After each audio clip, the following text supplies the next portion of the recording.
Hola mis amigos, cordial saludo. Hoy quiero hacer un comentario que invite a la reflexión, un poco curioso, anecdótico si se quiere, pensando en lo que está ocurriendo en Cuba y su similitud un poco con lo que está ocurriendo en Colombia. Y podemos llamarle el potencial político del COVID. ¿Cuál es la capacidad política de la pandemia que ha generado esos fenómenos sociopolíticos como el que se está viviendo en Cuba y como el que ya hace más de 2 meses se está viviendo en Colombia? Claro, es necesario tener en cuenta que en Cuba el bloqueo de Estados Unidos a la isla ha sido fatal. 60 años en donde Estados Unidos ha bloqueado la economía cubana, imponiendo sanciones a los países que tengan negocios con Cuba, sanciones económicas y también monetarias, que son graves para los países, porque Estados Unidos pues maneja la moneda universal, que es el dólar, y entonces cualquier país que haga un negocio con Cuba, Estados Unidos la sanciona. Eso pues ha perjudicado y por supuesto ha impedido que la isla prospere, y ahora en tiempo de la pandemia ha impedido que solucione los graves problemas que a todo el mundo se le han formado a raíz de la pandemia, entre ellos el abastecimiento de medicamentos, además pues del abastecimiento de bienes de consumo y de actividades de generación de ingresos, que en Cuba depende mucho la generación de ingresos del turismo, y la pandemia bloqueó el turismo.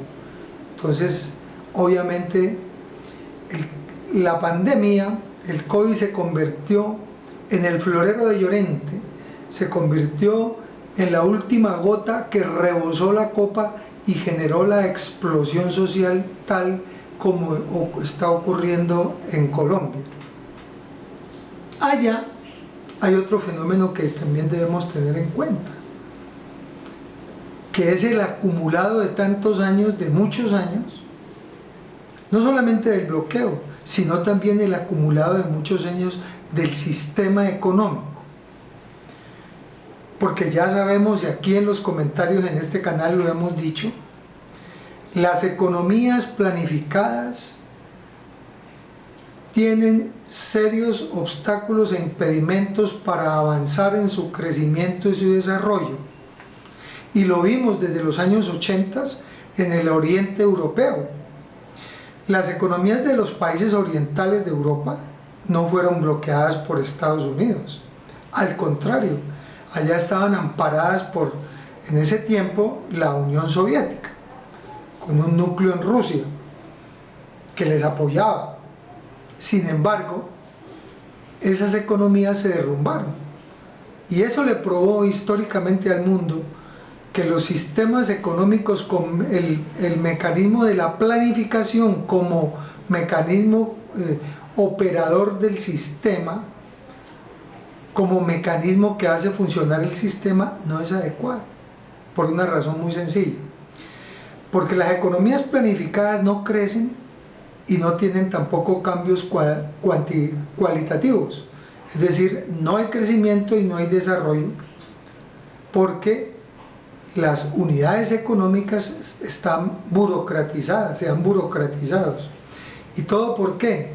Porque en las economías planificadas no hay mercado. Entonces la historia nos enseñó desde los años 80 del siglo pasado que el mecanismo que hace dinamizar la economía es el mercado, que el mecanismo que hace crecer la economía y que hace innovar y generar cambios cualitativos es el mercado. ¿Y el mercado por qué? Porque en el mercado hay gerentes, y los gerentes son los agentes que le ponen el dinamismo al mercado y a la economía, y todos jalando para el mismo lado y todos empujando de para arriba, entonces hacen crecer la economía. Pero en las economías planificadas no hay mercado, entonces no se genera ese fenómeno dinámico que impulsa para arriba las economías. Entonces, claro, las economías planificadas tienen más justicia social y hay equidad en la distribución del ingreso, claro, para eso son. Pero, ¿qué distribuyen? Si no hay crecimiento, no hay cantidad, no hay volumen, es decir, reparten con justicia social la pobreza. Y eso al cabo del tiempo, por supuesto, termina exasperando a la gente, que ahora con el tema del COVID se agudizó. La gente se exacerbó y entonces un porcentaje poco significativo en Cuba, pero al fin y al cabo un porcentaje de cubanos salió a protestar y a protestar contra el régimen por la falta de abastecimiento en alimentos, en medicamentos, en prendas del vestuario, en general en los bienes de consumo. Por eso hemos reiterado y hemos dicho, para Colombia, claro, acá no estamos proponiendo economía planificada, acá estamos proponiendo dejemos el capitalismo.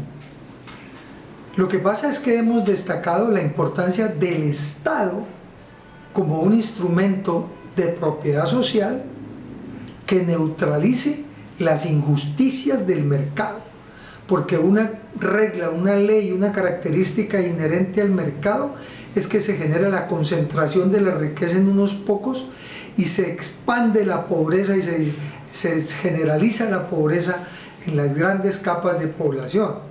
Y la única forma de neutralizar no es cambiando el sistema y poniendo economía planificada, no, es rescatando el Estado y teniendo un Estado que cumpla verdaderamente la función de neutralizar la injusticia social que genera el mercado. Pues acá en Colombia un mercado totalmente libre del modelo neoliberal, por eso se llama neoliberal, porque es libre el libre juego de mercado.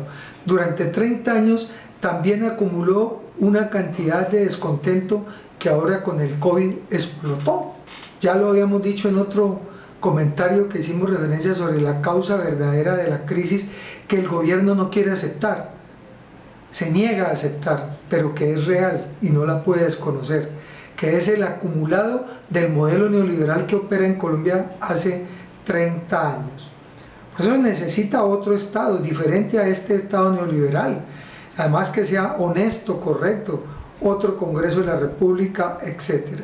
Ese es un tema de reflexión sobre los alcances políticos que ha tenido el COVID, y no solamente en un sistema, sino en otro, y creo que en todos, por el problema de la acumulación de las necesidades y el descontento social.